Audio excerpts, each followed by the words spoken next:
Your Honor, what my client's wife did while he was fighting for his life will shock this court. I never thought the worst betrayal of my life would come when I was at my weakest. But sometimes the people closest to you wait for exactly that moment to strike. My name is Thomas, and this is the story of how my wife of 12 years decided to destroy our marriage while I was fighting for my life, and how the court ultimately made her pay for what she'd done. It started 3 years ago when I was diagnosed with a rare autoimmune condition that attacked my nervous system. The doctors called it Guillain-Barré syndrome, a condition where your own immune system turns against your nerves, leaving you progressively weaker until you can barely move. I remember the day I got the diagnosis. I was sitting in Dr. Martinez's office with my wife, Lauren, holding her hand as he explained that I'd need months of intensive treatment. Plasma exchange, immunoglobulin therapy, physical rehabilitation. The whole process would take at least 8 months, maybe longer. Lauren squeezed my hand and looked me in the eyes. "We'll get through this together," she said. "Whatever it takes." I believed her. God help me, I believed every word. The first month was the hardest. I went from being a man who ran 5 miles every morning to someone who needed help getting out of bed. Lauren seemed supportive at first. She'd drive me to appointments, help me with basic tasks, even took time off work to care for me. But something started changing around week 6. Became distant, impatient. When I'd ask for help reaching something or needed assistance in the shower, she'd sigh heavily before helping. The warm, caring woman I married was slowly being replaced by someone cold and resentful. "This isn't what I signed up for," she muttered one evening while helping me to the bathroom. She thought I couldn't hear her, but I did. Every word cut deeper than the physical pain I was already enduring. By month 3, Lauren was spending more and more time away from home. She claimed she needed to work extra hours to cover my lost income, which made sense. Except our savings account showed she wasn't depositing any extra paychecks. I started noticing other things too. She'd take phone calls in another room, speaking in hushed tones. When I asked who was calling, she'd dismiss it as work or family, but I knew Lauren's family. They weren't the type to call every day. Then came the day that changed everything. I was having a particularly bad morning. My hands were shaking so badly I couldn't even hold a coffee cup. Lauren was getting ready for work, applying her makeup in the bathroom mirror. I managed to shuffle to the doorway and asked if she could help me with breakfast before she left. She whirled around, her face twisted with anger I'd never seen before. "I can't do this anymore, Thomas. I can't." Before I could respond, she pushed past me and grabbed an envelope from her nightstand drawer. My heart sank as she handed it to me. I knew what it was before I even opened it. Divorce papers. "You're serving me with divorce papers while I'm sick," I whispered, my voice barely audible. "I have to think about my future," she said, not even looking at me. "This isn't a life. You're not the man I married anymore." I stared at those papers, my hands trembling not just from my condition, but from shock. "Lauren, I'm getting better. The treatments are working," Dr. Martinez said. "It's too late, Thomas. I've already filed. My lawyer says with your condition, I'll get the house, half your retirement, and alimony. You can't even work anymore. What kind of future could you provide?" That's when I realized this wasn't a sudden decision. This was calculated. She'd been planning this while I was at my most vulnerable, when I trusted her completely to care for me. But here's what Lauren didn't know.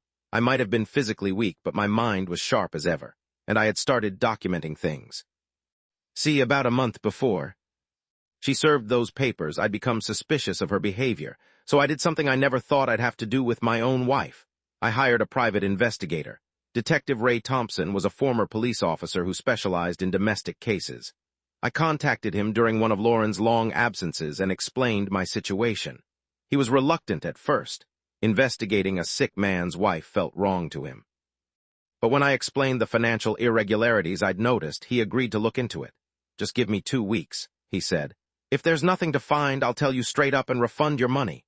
2 weeks turned into 6 weeks, and what Ray found was worse than I could have imagined. Lauren wasn't just planning to leave me. She was systematically stealing from me while I was bedridden. She'd opened credit cards in my name, taken out a second mortgage on our house, and had been transferring money from our joint accounts into a private account I knew nothing about. But the worst part, she wasn't doing this alone. Ray's surveillance revealed that Lauren had been having an affair with my former business partner, Kevin Walsh. Kevin and I had built a successful consulting firm together, but we dissolved the partnership 2 years earlier due to disagreements about the company's direction. I thought we'd ended things amicably. Turns out Kevin had been harboring resentment and saw my illness as an opportunity for revenge. The photos Ray showed me were devastating. Lauren and Kevin together at restaurants, hotels, looking at houses in other states. In one photo, they were laughing over what appeared to be financial documents documents that I later learned were plans for liquidating my assets and disappearing together. But here's where Lauren made her biggest mistake. She underestimated me. See, while she was planning her escape and draining our accounts, I was quietly working with Ray to build a case. Every transaction was documented. Every secret meeting was photographed. Every lie was recorded. I also did something else that Lauren didn't expect.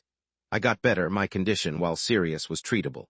By month 7, I was walking again. By month 8, I was driving. By month 9, I was back to work part-time.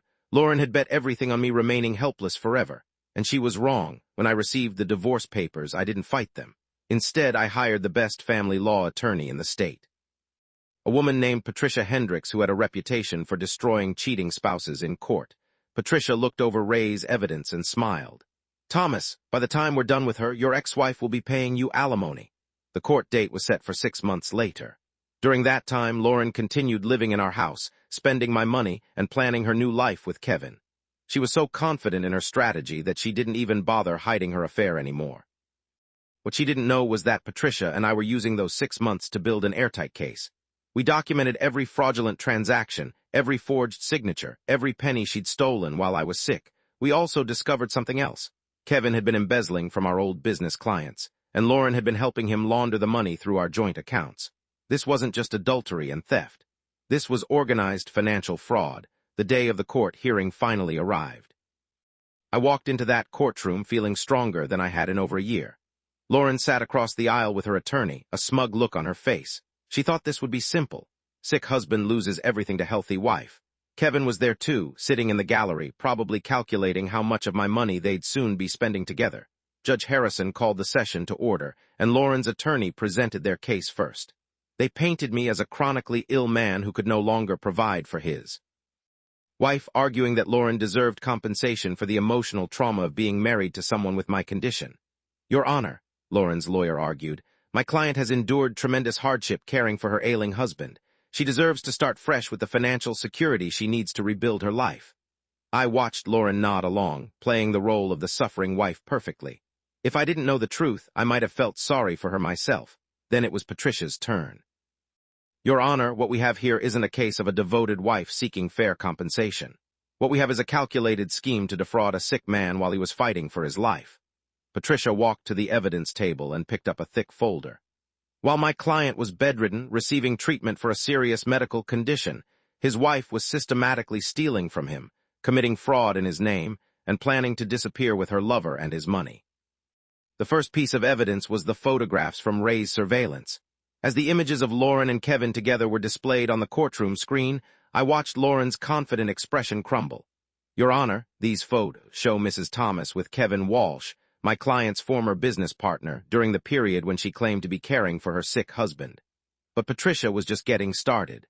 Next came the financial records. Bank statements showing the unauthorized transfers, credit card applications with forged signatures, the secret mortgage Lauren had taken out against our house. Mrs. Thomas didn't just abandon her sick husband emotionally, Your Honor. She robbed him blind while he was too weak to defend himself. I watched as Lauren whispered frantically to her attorney, who was looking increasingly pale with each piece of evidence. This clearly wasn't the case they'd prepared for. But the knockout punch came when Patricia presented evidence of the embezzlement scheme. "Your Honor, we've discovered that Mrs. Thomas was not just having an affair. She was actively participating in a money laundering operation with Kevin Walsh, using my client's accounts to hide stolen funds from their former business clients." Kevin shot up from his seat in the gallery. "That's not true," he shouted. Judge Harrison banged his gavel. "Mr. Walsh, you will remain silent or be removed from my courtroom." Patricia continued, "We have bank records showing that over $200,000 in stolen client funds passed through accounts controlled by Mrs. Thomas. She signed the deposit slips. She made the transfers. She was not an innocent bystander. She was an active participant." The courtroom was dead silent. Even the court reporter had stopped typing, staring at the screen displaying the evidence. Lauren's attorney requested a recess, but Judge Harrison denied it. "I want to hear more of this testimony now." Patricia called Detective Thompson to the stand.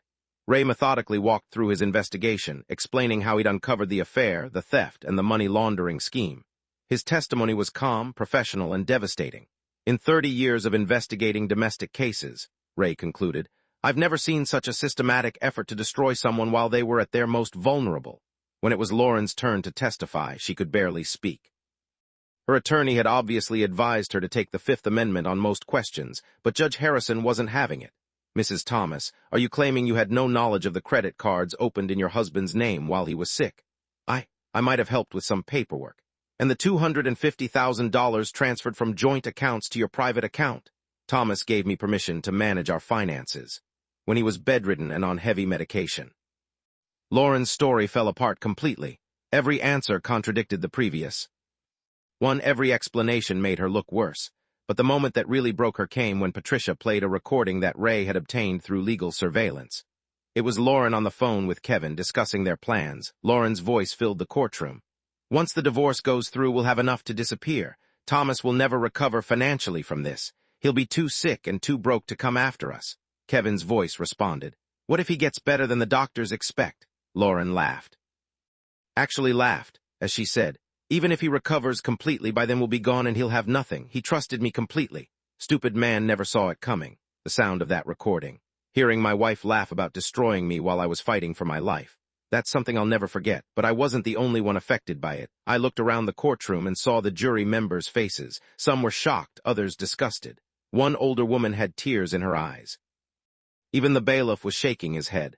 Judge Harrison's expression had turned from professional neutrality to barely contained anger.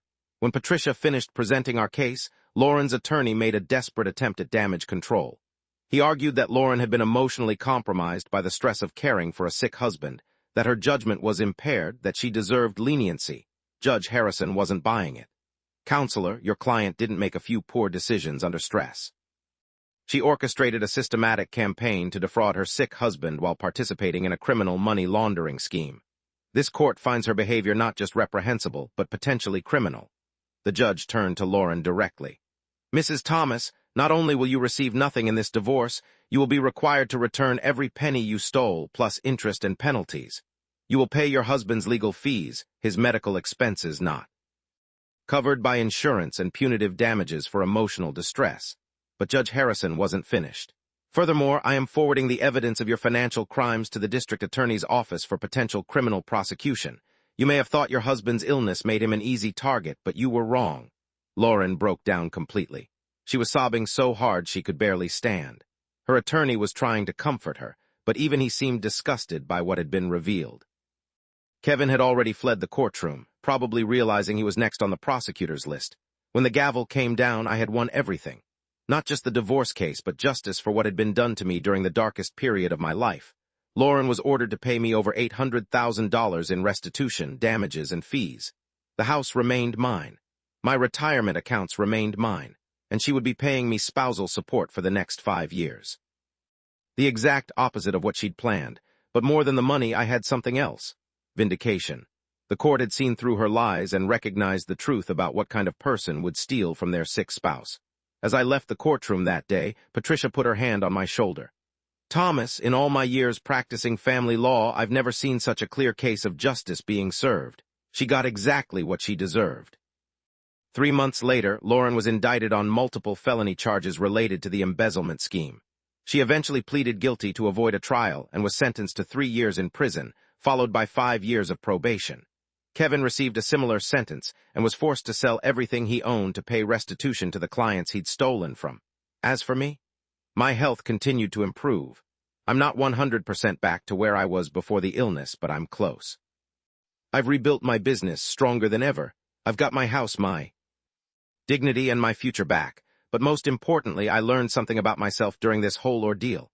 When someone you love betrays you at your weakest moment, it doesn't have to break you. It can make you stronger, smarter, more determined than ever. Lauren thought my illness made me vulnerable, and she was right. But she mistook vulnerability for helplessness, and that was her fatal error. She filed for divorce when I was sick, thinking she could take everything and disappear. Instead, the court made her pay for every lie, every theft, every moment of cruelty she showed when I needed her most. Sometimes justice takes time. Sometimes you have to fight for it when you can barely stand. But when it finally comes, when the truth finally emerges and the guilty are held accountable, it's worth everything you went through to get there. I'm stronger now than I was before I got sick. Stronger physically, emotionally, and financially. Lauren thought she was destroying me, but all she did was reveal her true character while I discovered mine. The court didn't just make her pay money. It made her pay the price for who she really was. And that price will follow her for the rest of her life. As for me, I'm building a better future, surrounded by people who proved they could be trusted when it mattered most. Detective Ray became a close friend. Attorney Patricia still sends me updates on similar cases she's handling. My doctors are amazed by my recovery, and every morning when I wake up in the house Lauren thought she was going to steal, in the bed she thought I'd never get out of again, I'm reminded that sometimes the worst thing that happens to you can become the catalyst for the best thing that ever happened to you. She filed for divorce when I was sick. She thought it was the perfect plan. Instead, it was the biggest mistake of her life. And the court made her pay for every single moment of it.